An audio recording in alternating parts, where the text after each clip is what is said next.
Welcome back. आप इससे पहले आपने पढ़ा ईगो। ईगो से आपने दो वर्ड्स बनाया, ईगोइस्ट, ईगोटिस्ट, और आज हम इसके ठीक विपरीत वर्ड पढ़ने जा रहे हैं, ऑल्ट्रिस्ट। हमारा एक्चुअली ये वर्ड बना हुआ है ऑल्ट्रिस्ट, ऑल्ट्री, जो एक इटालियन शब्द है जिसका मतलब होता है अदर। अदर मीन्स दूसरा।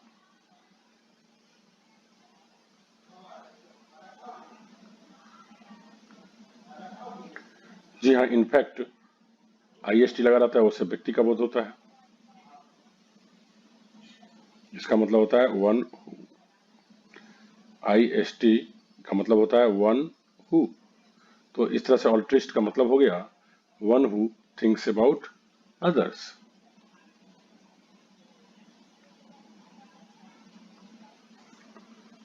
इसको और डिटेल्स में अगर हम बनाएं तो ए पर्सन, या ऐसे ही इसी तरह से बनाते हैं, one who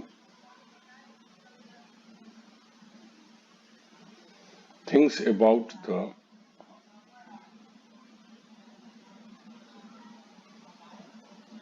welfare of others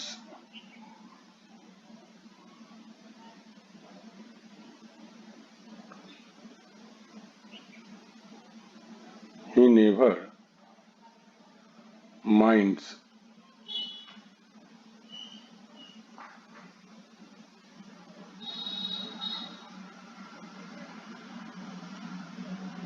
much of his own interest. जी हाँ दोस्तों, ये जो है व्यक्ति होता है ऑल्ट्रिस्ट, वह व्यक्ति दूसरे के कल्याण के बारे में सोचता है, उसको अपने फायदे के बारे में ज्यादा इंटरेस्ट नहीं रहता है। तो ये व्यक्ति जो ऑल्ट्रिस्ट होता है, ये व्यक्ति क्या है?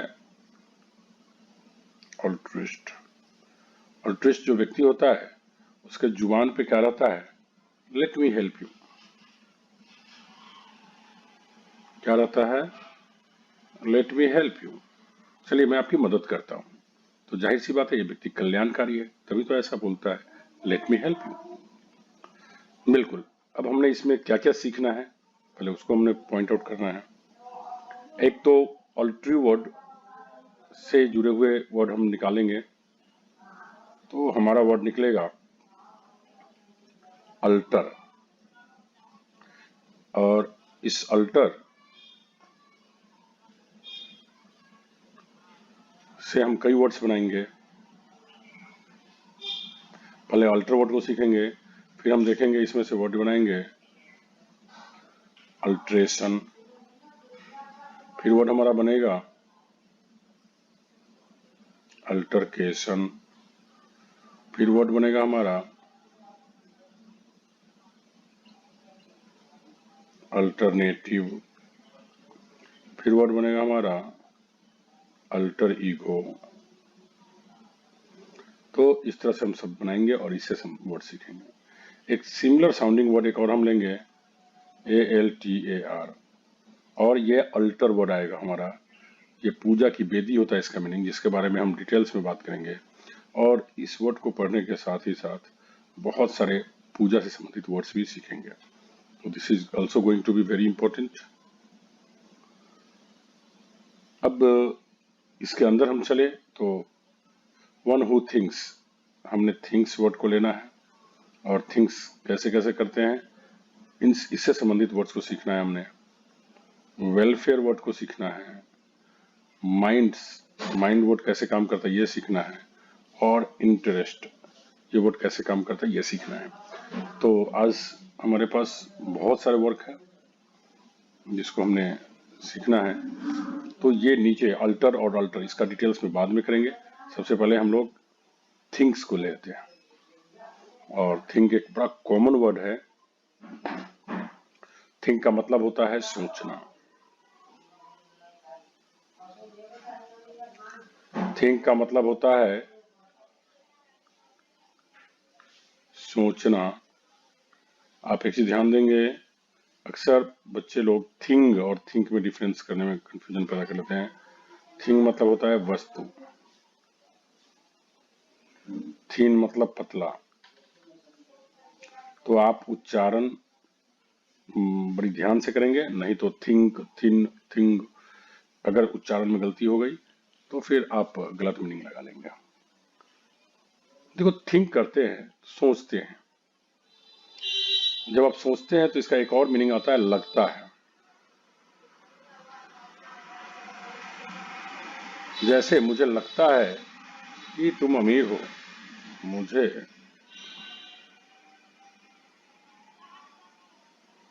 लगता है कि वह अमीर है, जो वह से लेते हैं कि वह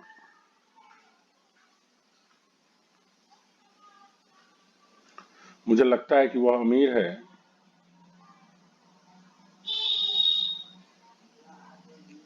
I think that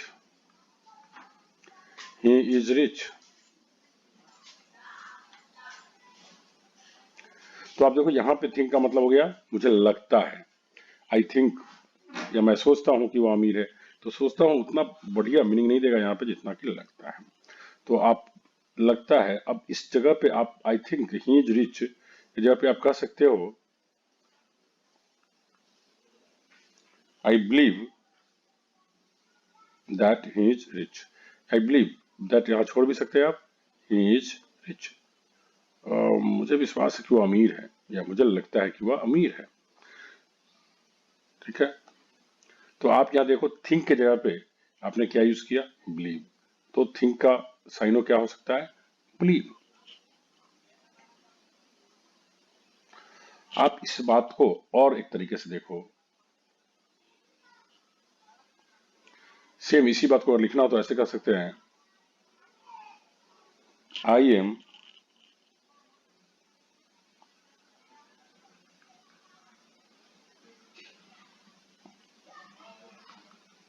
in the opinion that he is rich. तो कहीं ना कहीं इन द ओपिनियन भी थिंक का मीनिंग देता है, और ओपिनियन से एक वर्ड बन जाता है ओपाइन, इससे बन जाता है ओपाइन। ओपाइन मतलब होता है विचार रखना या विचार होना। जैसे ही opines that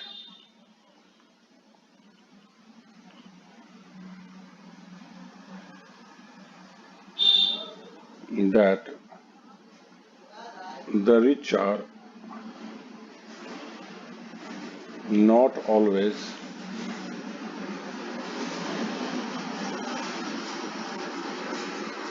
dishonest। आप लिख लोगे डिसऑनेस्ट। तो यहाँ ही ओपाइंस, उसका मानना है कि, तो आप देखो कहीं ना कहीं वह मानता है मतलब क्या, वह सोचता है, उसे लगता है। तो ओपाइन वर्ड भी हो सकता है इसके लिए साइन। ही ओपाइंस दैट, वह ऐसा विचार रखता है कि ओपाइन से ही क्या बना हुआ है, ओपिनियन, या ये कहो ओपिनियन से बना हुआ है ओपाइन। तो ओपाइन भी साइनो हो जाएगा।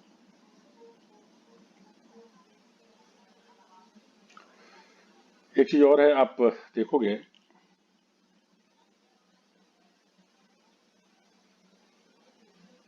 he expects him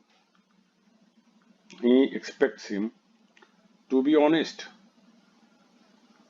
उसे लगता है कि वो ईमानदार है, वह उम्मीद करता है, उसे आशा है, उसे उम्मीद है। तो यहाँ एक्सपेक्ट्स वर्ड भी क्या हो गया, ये एक्सपेक्ट वर्ड भी हो गया, ये आप ओपाइन के जगह पे लिख सकते हैं या थिंक के जगह पे लिख सकते हैं एक्सपेक्ट वर्ड को भी। कई बार क्या होता है कि आप इमेजिन वर्ड को भी आप थिंक के जैसा, I imagine he was absent here yesterday. He was absent yesterday. I imagine he was absent yesterday. मुझे लगता है कि वह कल अनुपस्थित था।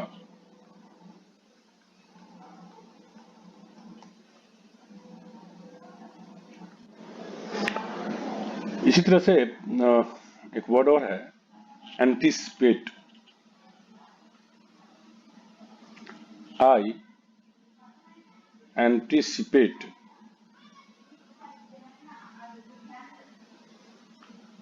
him to come on time.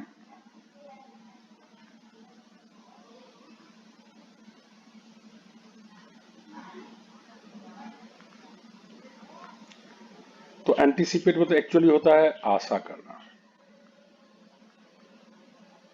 और कहीं ना कहीं आशा करना, उम्मीद करना, देखो एक्सपेक्ट से भी हमने थिंक के लिए लगा दिया, तो आशा करना भी कहीं ना कहीं सोचने के जैसा होता है। मैं सोचता हूँ कि वो समय पर आएगा, मुझे आशा है कि वो समय पर आएगा। एंटीसिपेट वर्ड से बनता है anticipation.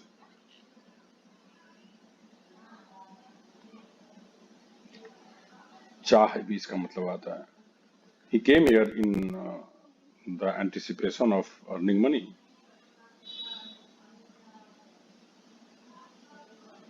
He came here in the anticipation of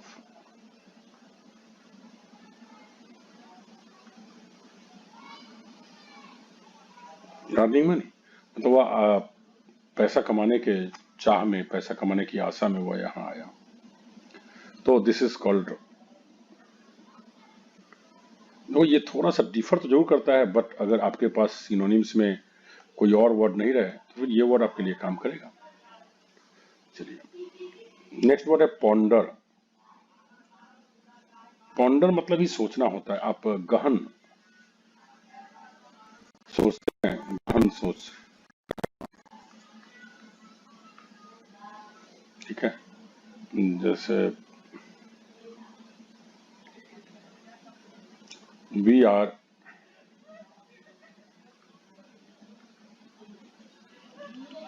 pondering over the issue, पे विचार कर रहे हैं, गहन सोच, मतलब सोच रहे हैं, गहराई से सोच रहे हैं। तो यहाँ पर भी हम यूज कर सकते हैं पॉन्डर, सोचना के लिए। जैसे किसी को बोल दिए कुछ चीज, ponder over it, ponder over it, इस पर विचार करना। कहते ना, कोई चीज दे दिए, कहते देखो कोई ऑफर कर दिए किसी को कोई चीज, और कहते हैं तुम पॉन्डर ओवर इट, इस पर सोच लो, देख लो, विचार कर लो।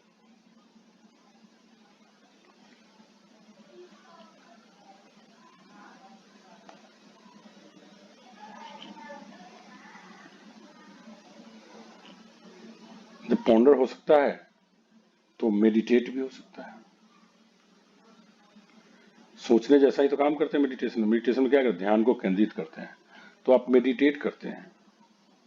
और मेडिटेट में आप निश्चित रूप से आप किसी एक पॉइंट पे सोचते हैं, ठीक है।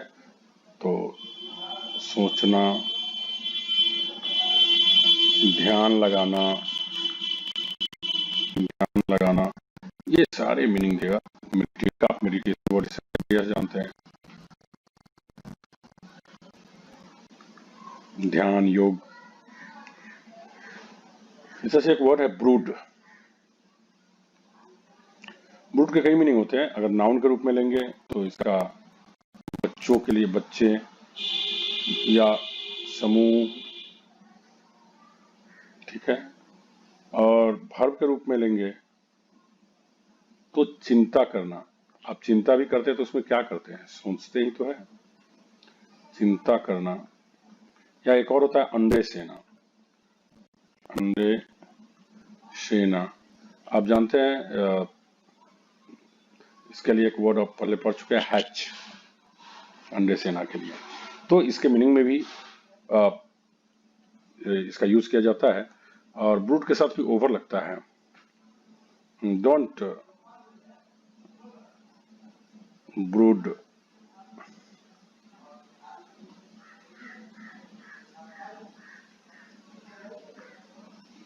मच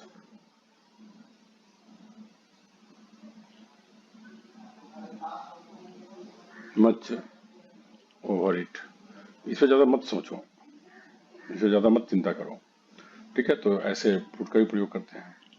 तो जब आप मेडिटेट कर सकते हो, ब्रूड कर सकते हो, तो कॉन्सेंट्रेट वर्ड भी तो यूज कर ही सकते हो,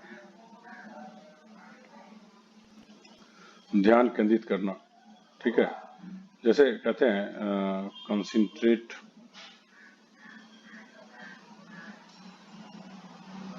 ऑन योर स्टडीज, या कंसंट्रेट ऑन दिस इशू, तो इस मुद्दा पे ध्यान केंद्रित करो, मतलब इस सोचो कैसे करना है, क्या करना है।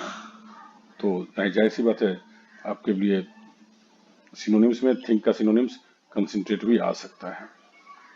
फिर इस तरह से कंसीडर, विचार करना, आप जानते हैं विचार करना सोचना के जैसा ही होता है।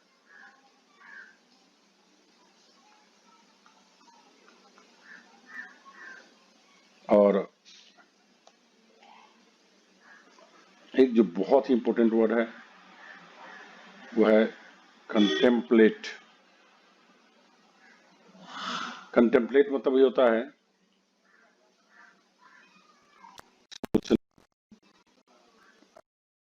या सोच विचार कर कोई हल निकालना, सोच विचार कर कोई हल निकालना। Okay, will contemplate, we will contemplate, we will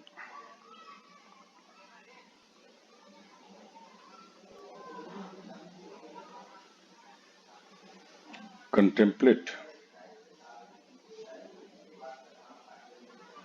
any way out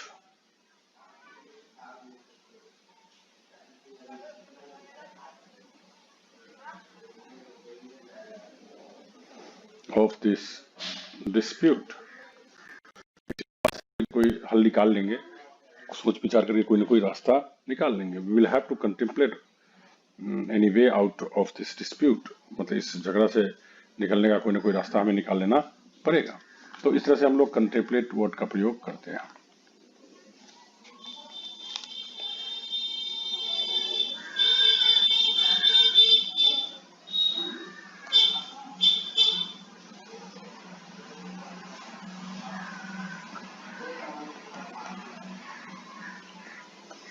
अगर हम लोग चलते हैं, अब देखते हैं कि क्या पढ़े थे। नेक्स्ट हमारा वर्ड है वेलफेयर। इनफैक्ट अब हमने पढ़ना है वेलफेयर वर्ड के बारे में। तो चलिए, वेलफेयर का मतलब होता है कल्याण। आप कई सारे ऑर्गेनाइजेशंस के नाम में आप वेलफेयर जो है वो देखे होंगे आप। साथ ही जितनी भी हमारे जो सरकार होती है ये वेलफेयर की काम करती है, कल्याणकारी काम करती है। गवर्नमेंट कई कल्याणकारी योजनाएं निकालती है। तो आज हमारा नेक्स्ट वर्ड है वेलफेयर। देखो, वेलफेयर मतलब होता है कल्याण। जब हम कल्याण कहते हैं तो निश्चित रूप से किसी न किसी की वेल बीइंग की बात करते हैं, अच्छे होने की बात करते हैं,